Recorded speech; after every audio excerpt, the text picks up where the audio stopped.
وَإِذَا سَأَلَكَ عِبَادِي عَنِّي فَإِنِّي قَرِيبٌ أُجِيبُ دَعْوَةَ الدَّاعِ إِذَا دَعَانِ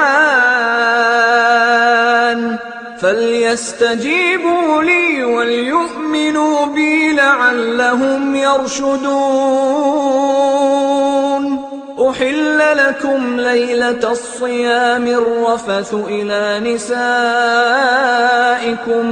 هُنَّ لِبَاسٌ لَّكُمْ وَأَنتُمْ لِبَاسٌ لَّهُنَّ عَلِمَ اللَّهُ أَنَّكُمْ كُنتُمْ تَخْتَانُونَ أَنفُسَكُمْ فَتَابَ عَلَيْكُمْ وَعَفَا عَنكُمْ فَالْآنَ بَاشِرُوهُنَّ وَابْتَغُوا مَا كَتَبَ اللَّهُ لَكُمْ وَكُلُوا